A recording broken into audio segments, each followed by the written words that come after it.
Hello my dear student, welcome to all of you. ठीक है, आज हम लोग जेई मेन का एक नया चैप्टर डिस्कस करने वाले हैं जिसका नाम है 3 डायमेंशनल ज्योमेट्री।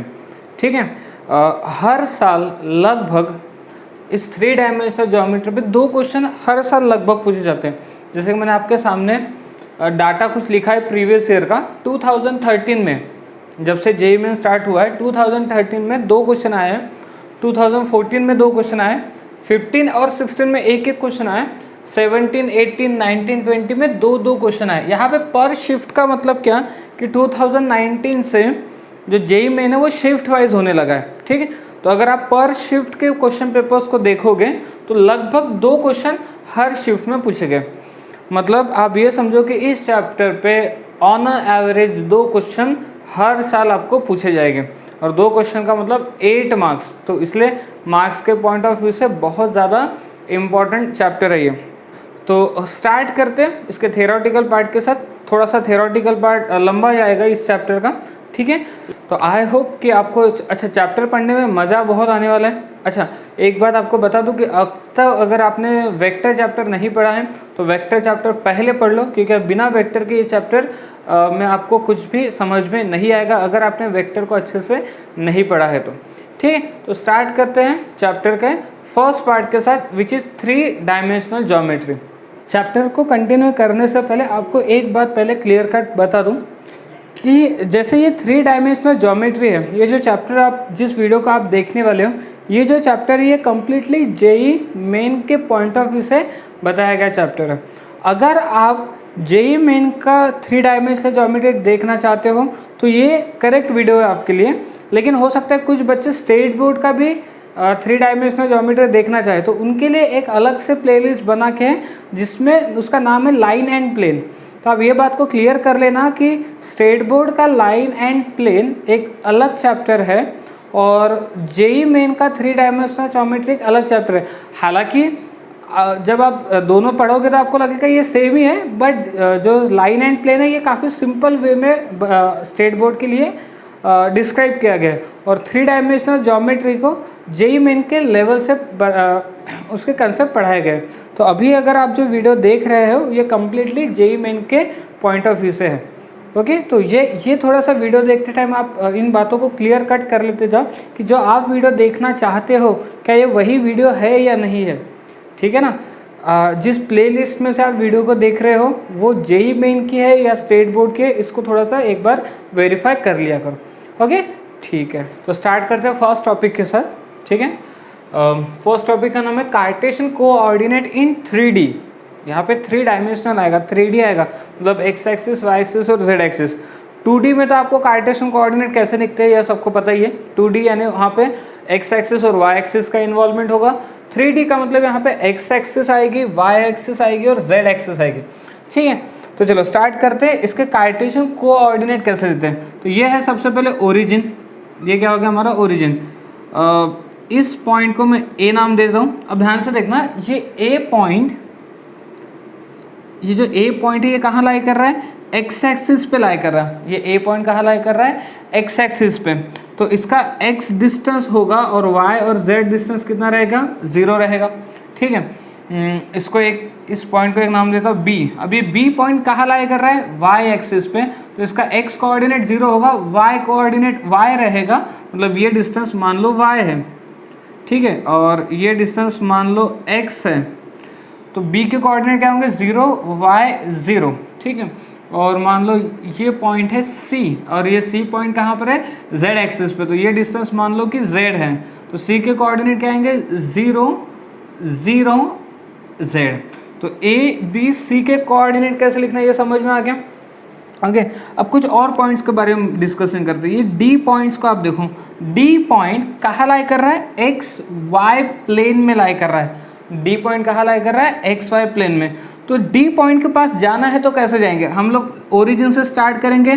पहले एक्स डिस्टेंस ट्रैवल करेंगे और फिर वाई एक्सिस के अलोंग में कितना डिस्टेंस ट्रैवल करेंगे, वाई डिस्टेंस ट्रैवल करेंगे। तो डी के कोऑर्डिनेट क्या हो जाएंगे, X comma Y comma 0। D के कोऑर्डिनेट क्या हो जाएंगे, एक्स कॉमा वाई कॉमा 0। समझ में आ गया।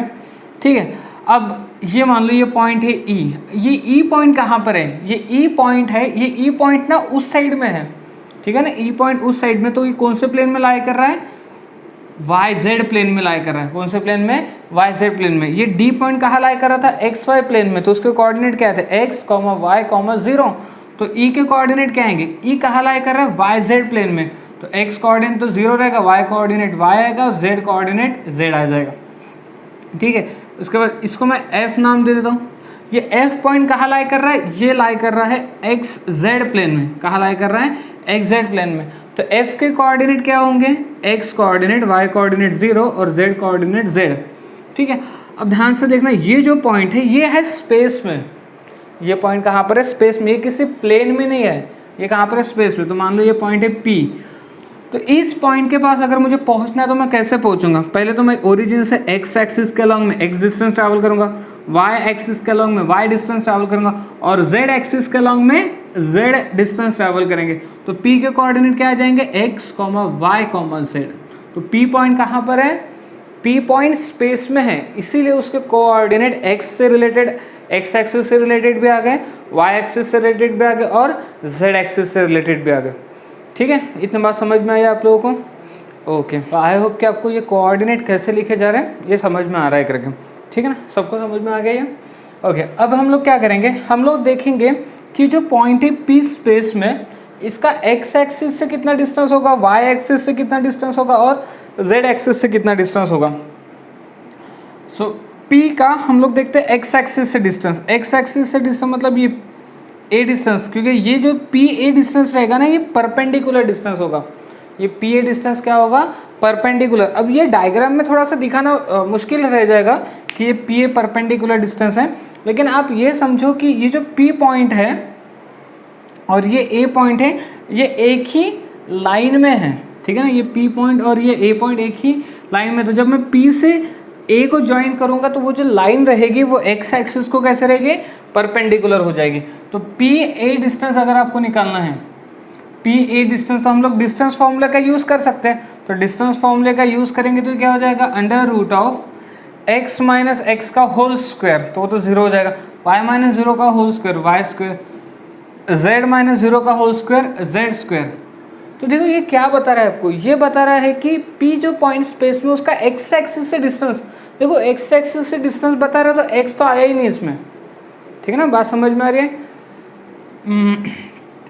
पी का वाई एक्सिस से, देखो जब ये पी को मैं वाई से ज्वाइन करूंगा तो ये परपेंडिकुलर बनता है यहाँ पे, यानी यहाँ पे क्या होता है, परपेंडिकुलर होता है। तो पी बी, तो पी पॉइंट का वाई एक्सिस से डिस्टेंस कितना रहेगा, देखो एक्स माइनस 0 एक्स स्क्वायर आ जाएगा, प्लस फिर Y minus 0 Y square, sorry Y minus Y का होल स्क्वायर 0 हो जाएगा, जेड माइनस 0 का होल स्क्वायर कितना आ जाएगा, जेड स्क्वायर आ जाएगा। तो ये क्या हो जाएगा, distance of P from X axis. P जो पॉइंट है, पी पॉइंट मतलब किसकी बात करें, जो पॉइंट स्पेस में, उसका एक्स एक्सिस से distance under root of Y square plus Z square आएगा। फिर distance of P from Y axis, ठीक है ना, जो पॉइंट स्पेस में है उसका वाई एक्सिस से डिस्टेंस कितना आ जाएगा, X square plus Z square. फिर distance of P from Z axis, फिर इसी पॉइंट का जेड एक्सिस से, इसी पॉइंट का जेड एक्सिस से परपेंडिकुलर डिस्टेंस। तो ये कितना हो जाएगा, P C is equals to under root of X minus 0 का होल स्क्वायर यानी कि X square plus Y square हो जाएगा। तो ये पॉइंट आपको पहला पॉइंट ध्यान रखना है, एक्चुअली ये फर्स्ट पॉइंट है और ये सेकंड पॉइंट की जो पॉइंट स्पेस में है, जो भी पॉइंट स्पेस में उसका एक्स एक्सिस से डिस्टेंस कितना रहेगा, under root of Y square plus Z square. Y axis से डिस्टेंस कितना होगा, under root of X square plus Z square, और जेड एक्सिस से डिस्टेंस कितना होगा, under root of X square plus Y square. ठीक है ना, याद रखना, बहुत आसान है। ये हो गया। अब थर्ड पॉइंट देखो,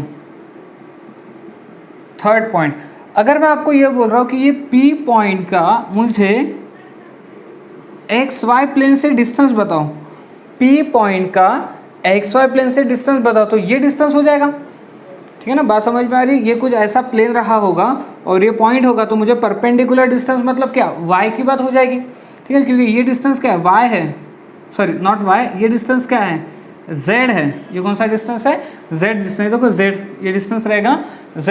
तो अगर हमें किसी ने पूछा कि p पॉइंट जो स्पेस में है उसका एक्स वाई प्लेन से डिस्टेंस बताओ तो कितना हो जाएगा, z। So distance of p from X Y plane is z। ठीक है, p पॉइंट का एक्स वाई प्लेन से कितना डिस्टेंस हो जाएगा, z हो जाएगा।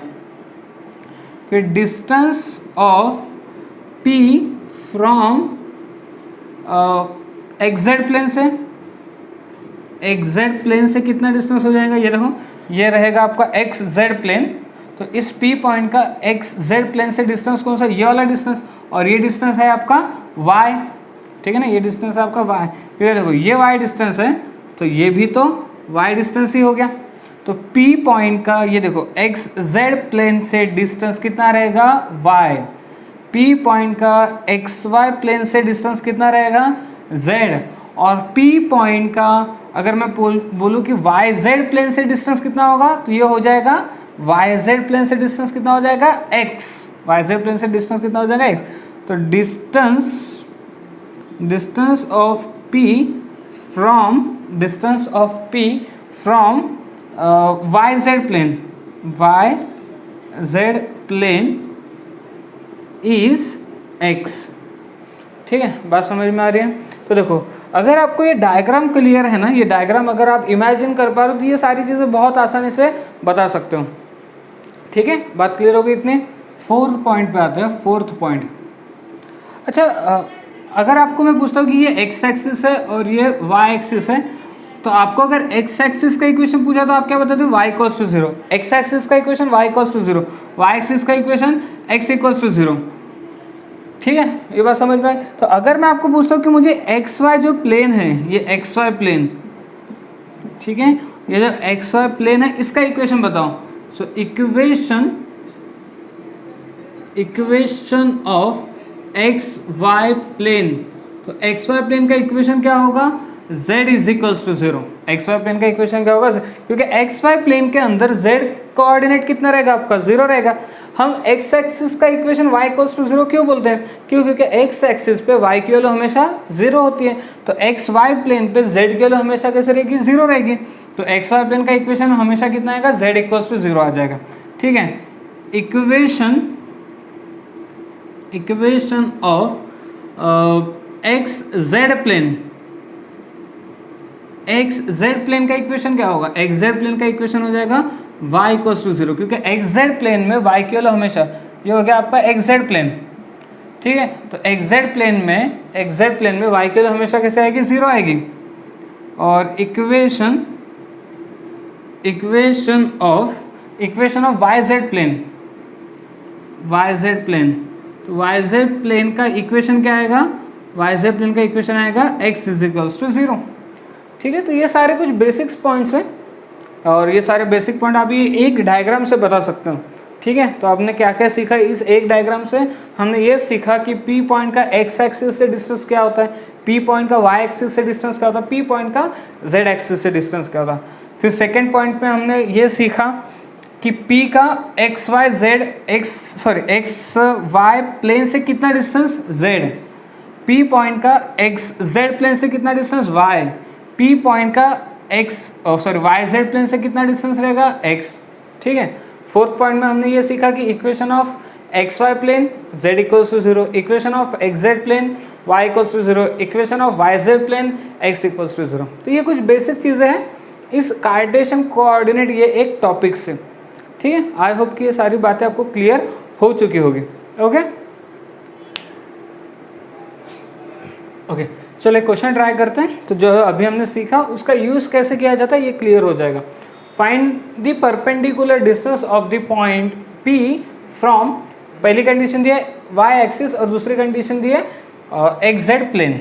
मतलब वो क्या बोलना चाहते हैं, मान लो कि ये x एक्सिस है, ये y एक्सिस है और ये z एक्सिस है, और यहाँ पे कोई तो भी एक आधी पॉइंट है P, जो पॉइंट कहाँ पे है, स्पेस में है, ये 1 7 3।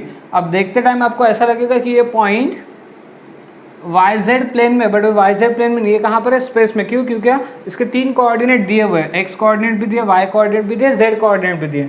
तो पहली कंडीशन में हमें क्या बोला है कि इसका वाई एक्सिस से डिस्टेंस कितना होगा, ठीक है, वाई एक्सिस से डिस्टेंस कितना होगा। मान लो ये वाई एक्सिस है, मान लो यहाँ पे एक आधी पॉइंट है बी पॉइंट, तो इस बी पॉइंट का कोऑर्डिनेट क्या होंगे, बी पॉइंट के कोऑर्डिनेट एक्स कोऑर्डिनेट 0 होंगे, एक्स कोऑर्डिनेट 0, वाई कोऑर्डिनेट 7 होंगे और जेड कोऑर्डिनेट फिर 0 हो जाएंगे। आप समझ पा रहे हो कि ये कैसे बता रहा हूँ मैं, क्योंकि ये पी पॉइंट के कोऑर्डिनेट क्या 173 है, तो ये पी पॉइंट के कोऑर्डिनेट पे पहुँचने के लिए मुझे क्या करना पड़ेगा, मुझे पहले ओरिजिन से एक्स एक्सिस पे कितना डिस्टेंस ट्रैवल करना पड़ेगा 1, फिर वाई एक्सिस के अलॉन्ग में कितना डिस्टेंस ट्रैवल करना पड़ेगा 7, और फिर जेड एक्सिस के अलॉन्ग में कितना डिस्टेंस ट्रैवल करना पड़ेगा 3, तब जाके मैं पी पे पहुंच जाऊंगा। तो देखो ये जो डिस्टेंस है, ये डिस्टेंस 7, ये भी तो इसके बराबर में हो जाएगा, ठीक है ना, बात समझ में आ गई। सो बी के कोऑर्डिनेट के, बी पॉइंट कहाँ पर है, वाई एक्सिस पे, तो उसके कोऑर्डिनेट क्या आएंगे, एक्स कोऑर्डिनेट तो 0 रहेगा, वाई कोऑर्डिनेट 7 हो जाएगा और जेड कोऑर्डिनेट भी 0 हो जाएगा। तो ये डिस्टेंस आप लोग कैसे निकालोगे, पी का वाई एक्सिस से डिस्टेंस कैसे निकालोगे। अच्छा, हमने अभी कुछ देर पहले कंसेप्ट भी क्लियर किया था कि अगर हमें पी पॉइंट का डिस्टेंस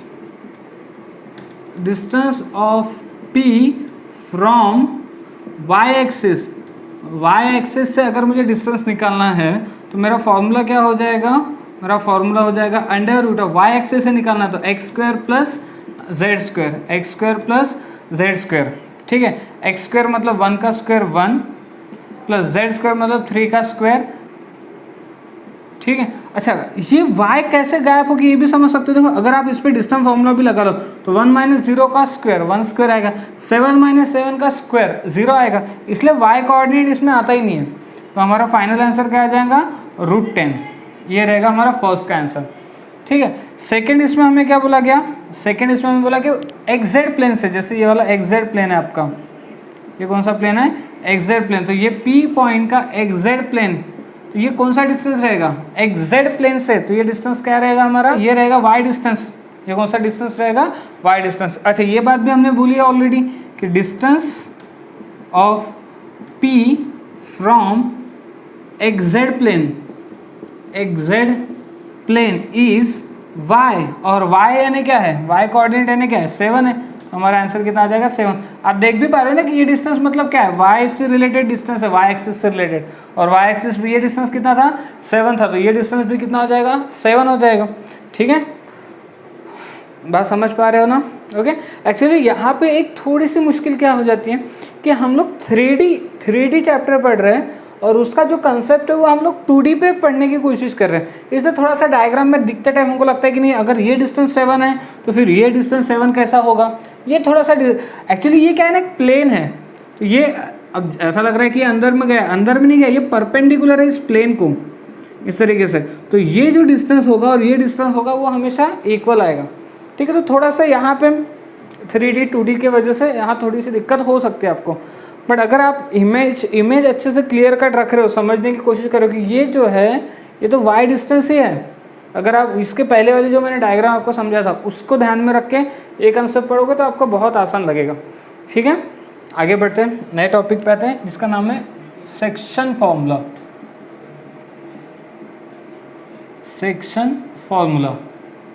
ठीक है। ये सेक्शन फार्मूला आपने ऑलरेडी 2D में पढ़ के रखा है, ठीक है ना। मुझे पता है कि आप सब लोगों ने internal division formula, external division formula, mid point formula, centred formula ये ऑलरेडी डिस्कस किया हुआ है, ठीक है। 3D में क्या होता है ना उसके बारे में बात करते हैं। जैसे मान लो एक पॉइंट A है जिसके कोऑर्डिनेट है x1 y1 z1, ठीक है, और एक पॉइंट B है इसके कोऑर्डिनेट है x2 y2 z2, और ये होगी AB सेगमेंट। अब एक पॉइंट R है तो उसके कोऑर्डिनेट क्या होते हैं, R पॉइंट का कोऑर्डिनेट होता है mx2 प्लस ये रेशो है nx1 upon m plus n, ठीक है। उसके बाद फिर y coordinate my2 plus ny1 upon m plus n, ठीक है, और z coordinate mz2 plus nz1 upon m plus n, ठीक है। अगर कोई point R A B segment को इंटरनली डिवाइड कर रहा है इन द रेशियो m, तो उस r के कोऑर्डिनेट आप इस तरीके से फाइंड आउट कर सकते हो। और ये आपने ऑलरेडी पहले भी 2D चैप्टर में पढ़ के रखा हुआ है। सिर्फ फर्क इतना था कि वहाँ पे दो ही आते थे ना, x कोऑर्डिनेट आता था और y कोऑर्डिनेट। अब 3D में इसलिए z कोऑर्डिनेट भी आ जाएगा। सेकेंड, अच्छा ये कौन सा फॉर्मूला हो गया, इंटरनल डिवीजन फॉर्मूला। तो एक्सटर्नल डिवीजन फॉर्मूला क्या हो जाएगा फिर, external division formula, external division formula same r, जो जिस r पॉइंट ने डिवाइड किया है ए बी सेगमेंट को, फॉर्मूला सेम रहेगा, प्लस के जगह माइनस आ जाएगा, mx2 minus nx1 upon m minus n। फिर y coordinate my2 minus ny1 upon m minus n, और z coordinate mz2 minus nz1 upon m minus n। ये रहेगा आपका r के कोऑर्डिनेट अगर पॉइंट एक्सटर्नली डिवाइड कर रहा है तो। ठीक है। तीसरा पॉइंट, अगर r मिड पॉइंट है, r क्या है, mid point, mid point of A B, अगर r क्या है, मिड पॉइंट है ए बी के, तो फिर r के कोऑर्डिनेट क्या हो जाएंगे, r के coordinate x1 plus x2 by 2, x coordinate y1 plus y2 by 2, y coordinate, और z1 plus z2 by 2, z coordinate. ठीक है, अगर r क्या है, मिड पॉइंट है तो। ठीक है। अब इस पर हम ज़्यादा एक्सप्लेन इसलिए नहीं करते क्योंकि ऑलरेडी आपने 2D में पढ़ा होता है, तो इस पर ज़्यादा हम लोग हमारा टाइम वेस्ट नहीं करते। ठीक है, ओके। नेक्स्ट आते हैं सेंट्रॉइड फॉर्मूला या सेंट्रॉइड ऑफ अ ट्रायंगल, या सेंट्रॉइड फॉर्मूला बोला तो भी चलेगा। सेंट्रॉइड फॉर्मूला, सेंट्रॉइड फॉर्मूला क्या कहता है, जैसे मान लो एक ट्रायंगल है, ए के कोऑर्डिनेट आपको गिवन है x1 y1 z1, बी के कोऑर्डिनेट आपको गिवन है x2 y2 z2, और सी के भी कोऑर्डिनेट गिवन है x3 y3 z3, और यहाँ पे जी का तो भी सेंट्रॉइड है, जी क्या है, सेंट्रॉइड। तो जी के कोऑर्डिनेट क्या होते हैं, जी के कोऑर्डिनेट क्या होते हैं, ये होता है x1 plus x2 plus x3 by 3, x coordinate मिल गया। y कोऑर्डिनेट कैसे निकालेंगे, y1 plus y2 plus y3 by 3, ये y कोऑर्डिनेट, और z कोऑर्डिनेट कैसे निकालेंगे, z1 plus z2 plus z3 by 3, ये z कोऑर्डिनेट है। ठीक है, तो इस तरीके से सेंट्रॉइड निकाला जाता है, सेंट्रॉइड का फॉर्मूला 3D के अंदर। ठीक है ना, 2D और 3D में थोड़ा सा फर्क ये आएगा कि वहाँ पे सिर्फ x और y कोऑर्डिनेट आते थे, यहाँ पे अब z कोऑर्डिनेट भी आएंगे, बाकी सारे फॉर्मूले सेम रहेंगे। ठीक है, सो आई होप कि आपको ये समझ में आ गया होगा। मुझे नहीं लगता कि आपको इसको और ज़्यादा कुछ एक्सप्लेन करने की ज़रूरत है। ठीक है, तो आगे बढ़ते हैं, नए टॉपिक पे आते हैं। नए टॉपिक पे आते हैं, direction cosine of a line. ठीक है ना, अब ये क्या है इसको अच्छे समझो, यहाँ से आपका एक्चुअल चैप्टर जो है वो स्टार्ट होने वाला है। अच्छा, direction cosine of a line को पढ़ने से पहले मैं आपको एक बेसिक सवाल पूछ लेता हूँ। जैसे मान लो एक एक्स एक्सिस है, एक एक्स एक्सिस है और ये एक लाइन है, लाइन एल। इस लाइन एल ने एक्स एक्सिस के साथ एक एंगल तैयार किया अल्फ़ा। हमें ये पता है कि लाइन एल ने एक्स एक्सिस के साथ एक एंगल तैयार किया अल्फ़ा। तो आप ये भी बता सकते हैं ना कि उसी लाइन ने एक्स एक्सिस के साथ और एक एंगल तैयार किया है। ठीक है, और वो दूसरा एंगल कौन सा होगा, पाई माइनस अल्फ़ा हो जाएगा, क्योंकि टोटल एंगल कितना होता है पाई, इसमें से अल्फ़ा क्या हो जाएगा, माइनस हो जाएगा। तो अगर मुझे कोई बोलता है कि एक लाइन ने एक्स एक्सिस का अल्फ़ा एंगल तैयार किया, तो मुझे ये बात भी पता होना चाहिए कि उसी लाइन ने उसी एक्सिस के साथ और एक एंगल तैयार किया which is pi minus alpha. ठीक है, ना आगे बढ़ते हैं, direction cosine of a line. मान लो आपके पास एक्स एक्सिस गिवन है, ये एक्स एक्सिस है, मान लो ये वाई एक्सिस है, ये वाई एक्सिस है, और ये है जेड एक्सिस। अब एक लाइन है, जैसे मान लो ये एक लाइन है, लाइन एल, लाइन एल। अब मैं ये बोल रहा हूँ कि लाइन एल ने एक्स एक्सिस के साथ अल्फ़ा एंगल तैयार किया, लाइन एल ने एक्स एक्सिस के साथ अल्फ़ा एंगल तैयार किया, लाइन एल ने वाई एक्सिस के साथ बीटा एंगल तैयार किया, और लाइन एल ने जेड एक्सिस के साथ गामा एंगल तैयार किया। लाइन एल ने एक्स एक्सिस से अल्फ़ा बीटा गामा एंगल तैयार किया है। तो इस अल्फ़ा बीटा गामा को हम लोग कहते हैं alpha beta gamma are called direction angle, direction angle, इस अल्फा बीटा गामा को हम लोग क्या बोलते हैं, डायरेक्शन एंगल। ठीक है, तो इन डायरेक्शन एंगल का कोसाइन, इसका मतलब cos alpha, cos beta, cos gamma, इसको हम लोग कहते हैं are called direction cosine, direction cosine of a line. ठीक है, अल्फा बीटा गामा को हम लोग क्या बोलते हैं, डायरेक्शन एंगल, और cos alpha, cos beta, cos gamma को हम लोग क्या कहते हैं, direction cosine of a line. अच्छा, ये कॉस अल्फा को एल से भी रिप्रेजेंट करते हैं, कॉस बीटा को एम से रिप्रेजेंट करते हैं, और कॉस गामा को एन से रिप्रेजेंट करते हैं। Cos alpha, cos beta, cos gamma को किससे रिप्रेजेंट करते हैं, एल एम एन से। ठीक है, अब मेरी बात सुनो, कुछ देर पहले मैंने आपको बताया था कि अगर कोई लाइन एक्स एक्सिस के साथ अल्फा एंगल तैयार कर रही है तो वही लाइन एक्स एक्सिस के साथ और एक एंगल तैयार करती है which is pi minus alpha. ठीक है, सो ये हो गया पहला पॉइंट आपका, ये इसको सेकेंड पॉइंट बोल दो, इसको थर्ड पॉइंट बोल दो। ठीक है, अच्छा फोर्थ पॉइंट हम लोग क्या बोलते हैं, if line L makes an angle alpha beta gamma with X Y Z axis, then same line makes an angle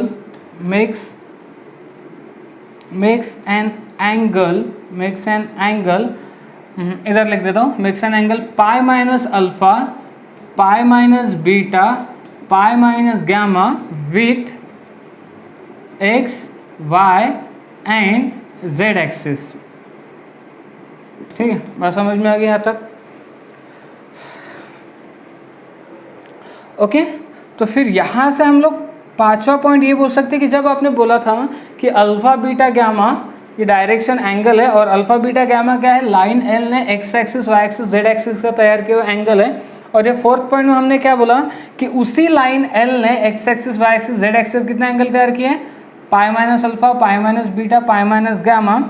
तो फिर हम ये भी बोल सकते हैं कि फिफ्थ पॉइंट में कि minus cos alpha, minus cos beta, minus cos gamma are also direction cosine of same line, direction cosine of same line. यानी कि आप ऐसा भी बोल सकते हो कि जैसे कि कॉस अल्फा को हम लोग एल से दिखाते हैं, तो minus L minus M minus N are also direction cosine of line. तो इस पूरे इससे हम लोग एक बात तो क्लियर कट बता सकते हैं कि एक लाइन के दो डायरेक्शन कोसाइन होते हैं, एक ही लाइन के दो डायरेक्शन कोसाइन, एक होता है एल एम एन और दूसरे होते हैं minus L minus M minus L. ठीक है, ये आपको आई होप कि ये बातें बहुत अच्छे से समझ में आई होगी, तो इसको आप बराबर एक प्रॉपर वे में नोट डाउन कर लेना इन सभी चीज़ों को। ओके, तो अभी आपने देखा कि डायरेक्शन कोसाइन क्या होते हैं। ठीक है, अब नोट, अगर हमें किसी ने पूछा कि direction cosine of x axis, ठीक है, एक्स एक्सिस के साथ, तो पहले तो ये समझो कि X axis, Y axis, Z axis, तो एक्स एक्सिस के डायरेक्शन कोसाइन मतलब पहले तो एक्स एक्सिस ने खुद के साथ कितना एंगल तैयार किया होगा, 0, यानी अल्फा की वैल्यू 0 हो जाएगी। वाई एक्सिस ने एक्स एक्सिस ने वाई एक्सिस के साथ कितना एंगल तैयार किया होगा, 90, यानी बीटा की वैल्यू 90 हो जाएगी। और एक्स एक्सिस ने जेड एक्सिस के साथ कितना एंगल तैयार किया होगा, एक्स एक्सिस ने जेड एक्सिस के साथ कितना एंगल तैयार किया होगा, वो भी 90। तो आप समझो कि डायरेक्शन कोसाइन का मतलब क्या होता है, कॉस अल्फा यानी कि cos 0, cos beta cos 90, cos gamma cos 90। तो कॉस 90 की वैल्यू कितनी होती है, कॉस 90 की वैल्यू होती है 1, कॉस 0 की वैल्यू कितनी होती है 1, कॉस 90 की वैल्यू कितनी होती है 0, कॉस 90 की वैल्यू कितनी होती है 0, यानी एक्स एक्सिस के डायरेक्शन कोसाइन क्या रहेंगे 1, 0, 0। उसी तरीके से direction cosine of Y axis क्या होंगे, वाई एक्सिस क्या होंगे, तो ये क्या हो जाएंगे 0, 1, 0। और तीसरा पॉइंट कि direction cosine of Z axis क्या होंगे, फिर direction cosine of Z axis क्या होंगे 0 0 1। ठीक है, बात समझ में आ रही है। तो बहुत ही सिंपल है नोट, मुझे नहीं लगता अगर आपको कंसेप्ट क्लियर हो गया ना, देखो ये चैप्टर में क्या है ना, जितना आप अपने थ्योरेटिकल कंसेप्ट क्लियर रखोगे उतना ही न्यूमेरिकल पार्ट आपके लिए ये बहुत आसान बना देगा। ठीक है ना, और इसके न्यूमेरिकल पार्ट उतने ही आसान है, बस आप अपने थ्योरेटिकल पार्ट जो है उसको अच्छे से स्ट्रॉन्ग बनाओ। ओके, टॉपिक को आगे कंटिन्यू करते हैं। एक नया जो स्टेटमेंट है उसको ध्यान से देखो। यहाँ क्या बोला, if L M N are direction cosine of line then L square plus M square plus N square equals to 1। अगर किसी डायरेक्शन कोसाइन अगर किसी लाइन के direction cosine L M N है तो उनका आपस में ये रिलेशन होता है, ये कहना चाहते हैं L square plus M square plus N square equals to 1। ठीक है ना, अब इसका मैं आपको प्रूफ बताने जा रहा हूँ, लेकिन अगर वो प्रूफ आप नहीं भी ध्यान रखोगे तो चलेगा, प्रूफ की अपने को उतनी ज़रूरत नहीं गिरेगी। बट अगर आप डीप में नॉलेज लेना चाहते हो तो फिर तो आप प्रूफ को भी अच्छे से क्लियर कट समझो। बट मोस्ट इंपॉर्टेंट जो पार्ट है वो ये है कि L square plus M square plus N square equals to 1 होता है। ठीक है, अब प्रूफ ध्यान से देख लो। जैसे मान लो एक्स एक्सिस है, ये वाई एक्सिस है और ये है जेड एक्सिस, और एक पॉइंट है पी जो स्पेस में है, एक पॉइंट है पी जो स्पेस में है, तो उसके कोऑर्डिनेट क्या होंगे एक्स वाई जेड हो जाएंगे। अच्छा, ये क्या हो जाएगा ओरिजिन, तो इसको मैं ज्वाइन कर देता हूँ। तो अगर आपको ये किसी ने पूछा कि वेक्टर ओपी क्या हो जाएगा, अगर मैं आपको वेक्टर ओपी पूछता हूँ तो ओ के कोऑर्डिनेट क्या है 0 0 0, तो वेक्टर ओपी क्या हो जाएगा x माइनस 0 आई, यानी कि एक्स आई प्लस वाई जे प्लस जेड के। ठीक है, ये हो जाएगा।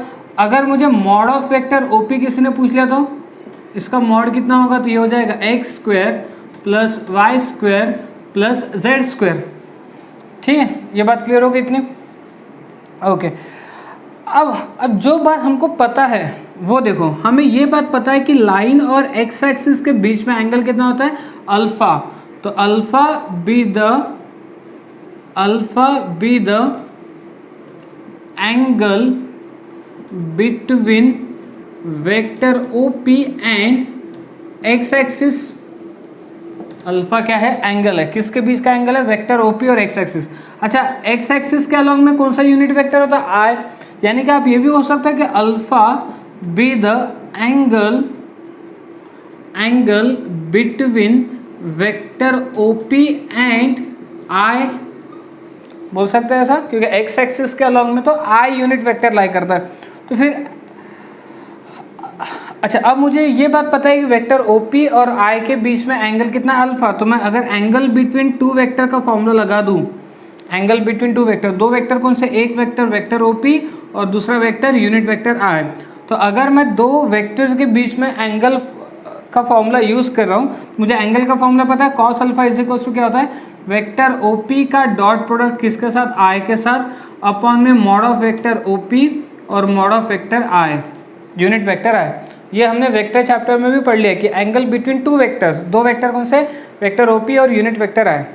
ठीक है, सो कॉस अल्फा, अच्छा वेक्टर OP क्या है, वेक्टर OP है XI plus YJ plus ZK, इसका डॉट प्रोडक्ट किसके साथ I के साथ अपॉन में मॉड ऑफ वेक्टर OP कितना under root of X square plus Y square plus Z square, और I यूनिट वेक्टर का मॉड कितना होता है 1 होता है। अच्छा, यहाँ पे J कंपोनेंट नहीं है तो मैं ऐसा बोल देता 0J है प्लस K कंपोनेंट नहीं है मतलब 0K है, तो इन दोनों का डॉट प्रोडक्ट कैसे निकालेंगे, दोनों का डॉट प्रोडक्ट I का कंपोनेंट 1 है, इधर I का कंपोनेंट x है, तो 1 इंटू एक्स हो जाएगा x, J का कंपोनेंट 0, J का कंपोनेंट 0 तो 0 होगा, K का कंपोनेंट 0, K का कंपोनेंट Z 0 हो जाएगा। ठीक है, तो फाइनली हमें कॉस अल्फा कितना मिलेगा, कॉस अल्फा आप बोल सकते हैं यहाँ से कि कॉस अल्फा आपको मिल गया, इधर लिख लेता हूँ मैं, कॉस अल्फा आपको मिल गया x upon under root of X square plus Y square plus Z square. ठीक है, ये समझ में, डॉट प्रोडक्ट 0 के डॉट प्रोडक्ट I का कंपोनेंट 1 है, I का कंपोनेंट x है, तो 1 इंटू एक्स x होगा, J का कंपोनेंट 0 है, J का कंपोनेंट y है तो वो 0 हो जाएगा, K का कंपोनेंट 0 है, K का कंपोनेंट z है तो वो भी 0 होगा, तो कॉस अल्फा।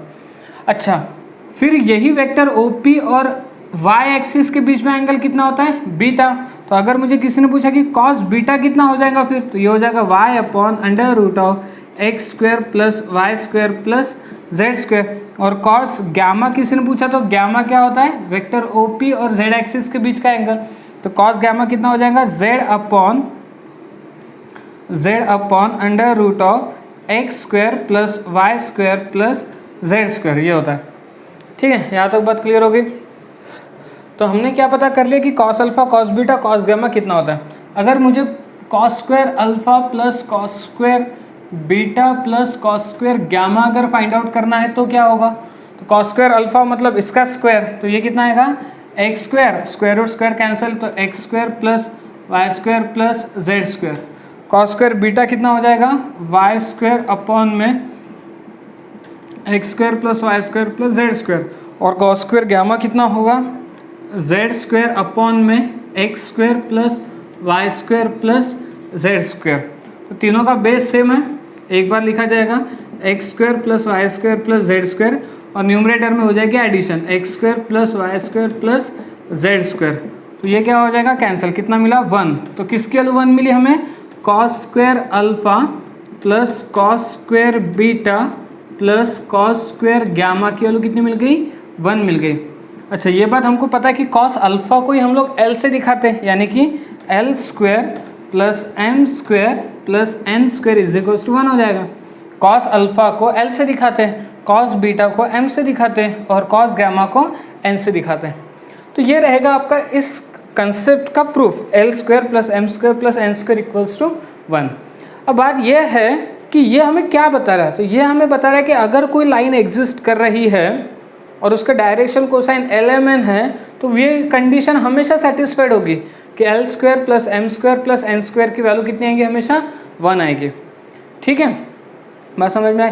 अगर ये कंडीशन सेटिस्फाइड नहीं हुई तो मतलब आपके पास LMN है और आपने एल स्क्वायर निकाला, एम स्क्वायर निकाला और एन स्क्वायर निकाला, तीनों को ऐड किया बट 1 नहीं आया, तो इसका मतलब ऐसी कोई लाइन एग्जिस्ट ही नहीं करेगी। ठीक है, अगर लाइन एग्जिस्ट कर रही है तो ये कंडीशन 100% वहाँ पे सेटिस्फाइड करेगी। ओके, नोट, पहला नोट ये कहता है कि sign square alpha plus sine square beta plus sine square gamma, इसकी वैल्यू आती है 2। ठीक है, अब ये कैसे आता है वो भी देख लेते हैं। ठीक है, अच्छा हमें क्या पता है, हमें पता है कि cos square alpha plus cos square beta plus cos square gamma, इसकी वैल्यू है 1, ये हमको ऑलरेडी पता है। अब कॉस स्क्वायर अल्फा को मैं 1 माइनस साइन स्क्वायर अल्फा लिख सकता हूँ, 1 माइनस साइन स्क्वायर बीटा लिख सकता हूँ, और कॉस स्क्वायर गामा को 1 माइनस साइन स्क्वायर गामा लिख सकता हूँ, तो इज इक्वल्स टू 1 होगा। तो 1 प्लस 1 प्लस 1, 1 प्लस 1 प्लस 1 कितना हो गया 3। अच्छा, minus sine square alpha minus sine square beta minus sine square gamma में से अगर माइनस कॉमन निकाला तो ये कितना आएगा, sine square alpha plus sine square beta plus sine square gamma is equals to 1। तो ये कंप्लीट टर्म को उधर शिफ्ट करते, 1 को इधर शिफ्ट करते, तो 1 जब इस साइड आएगा तो 2 हो जाएगा, और ये जब उस साइड जाएगा तो माइनस है तो प्लस हो जाएगा, यानी कि sign square alpha plus sine square beta plus sine square gamma की वैल्यू कितनी आएगी, 2 आएगी। ये पॉइंट अपने को ध्यान रखना है। ओके, सेकेंड नोट पे ध्यान दो। सेकेंड नोट क्या कहता है कि cos 2 alpha plus cos 2 beta plus cos 2 gamma, इसकी वैल्यू होती है -1। ठीक है, cos 2 alpha plus cos 2 beta plus cos 2 gamma की वैल्यू कितनी होती है, -1 होती है। ये सेकेंड नोट है। अब ये कैसा है,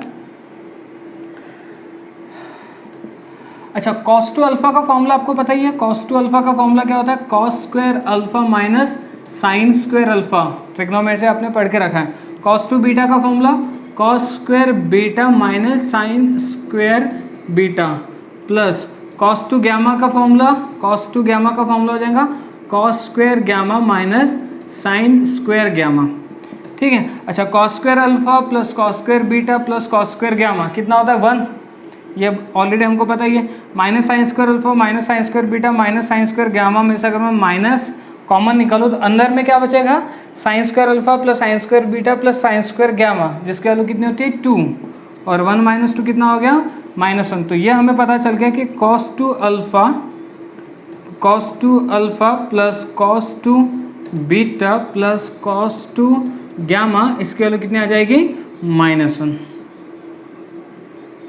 ठीक है, तो ओवरऑल हमें 3 फॉर्मूला यहाँ से पता चल गया ना। पहला फॉर्मूला क्या पता चल गया कि cos square alpha plus cos square beta plus cos square gamma की वैल्यू 1 आती है। सेकंड पॉइंट क्या पता चल गया कि sign square alpha plus sine square beta plus sine square gamma की वैल्यू 2 आती है। और थर्ड पॉइंट हमें यह पता चल गया कि cos 2 alpha plus cos 2 beta plus cos 2 gamma की वैल्यू कितनी आएगी -1 आ जाएगा। ओके, ठीक है, तो स्टार्ट करते हैं इस क्वेश्चन को।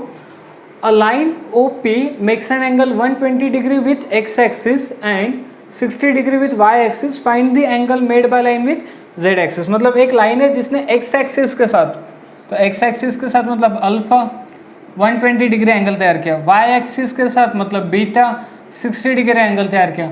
हमें बोला गया find the angle made by line with z axis, मतलब गामा की वैल्यू हमको फाइंड आउट करनी है। अच्छा, अगर मुझे ये पता करना हो कि cos अल्फा कितना होता है, तो cos अल्फा मतलब cos 120 को लिखा 90 प्लस 30। अच्छा, cos 90 प्लस 30 कितना होता है 90 रहा तो फंक्शन चेंज होता है, नहीं sin 30। कौन से क्वाड्रेंट में, सेकेंड क्वाड्रेंट में cos होता है नेगेटिव, तो ये हो जाएगा -1/2 cos अल्फा की वैल्यू आ गई, मतलब cos 120 की वैल्यू आ गई -1/2। और उसी तरीके से अगर मुझे cos बीटा फाइंड आउट करना है, मतलब cos 60 तो आप आसानी से बता सकते हो 1/2। अच्छा, हमें क्या पता है, हमें पता है कि cos square alpha plus cos square beta plus cos square gamma की वैल्यू होती है 1। ठीक है, तो cos स्क्वायर अल्फा कितना होगा, ये होगा -1/2 का whole square. cos square beta कितना होगा, ये होगा 1/2 का होल स्क्वायर। और cos स्क्वायर गामा तो हमको फाइंड आउट करना है। ये 1/4 प्लस 1/4 कितना होगा, 1/4 प्लस 1/4 2/4 का मतलब 1/2 को शिफ्ट किया, यानी कि cos स्क्वायर गामा की वैल्यू कितनी हो जाएगी 1/2।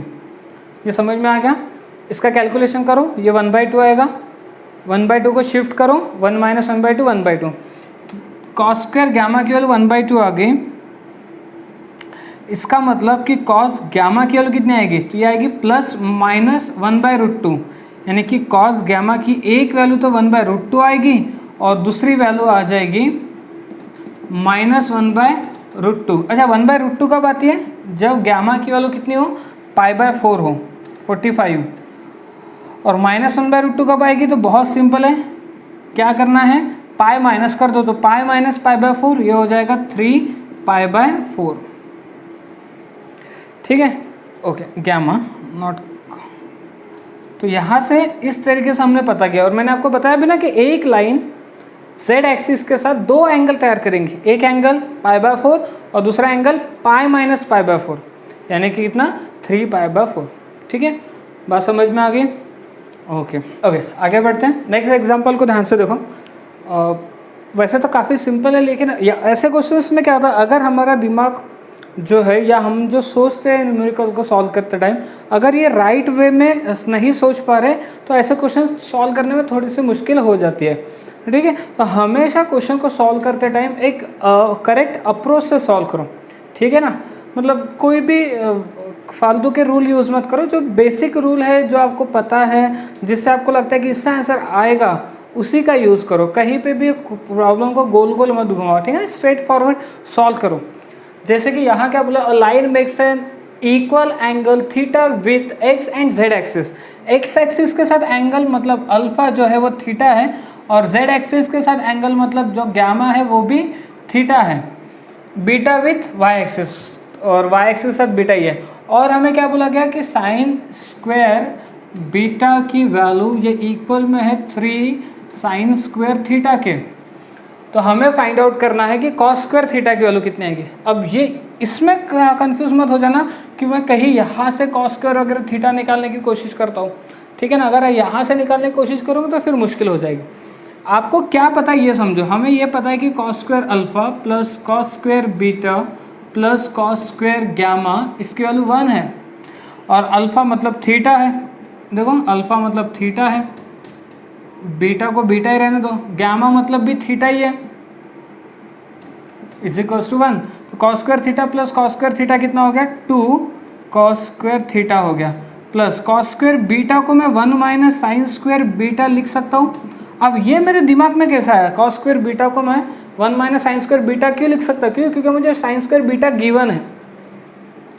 तो 1 और 1 तो हो गया कैंसिल, तो ये हो जाएगा 2 cos square theta minus sine square beta, और साइन स्क्वायर बीटा की जगह रख दिया मैंने 3 sine square theta is equals to कितना 0।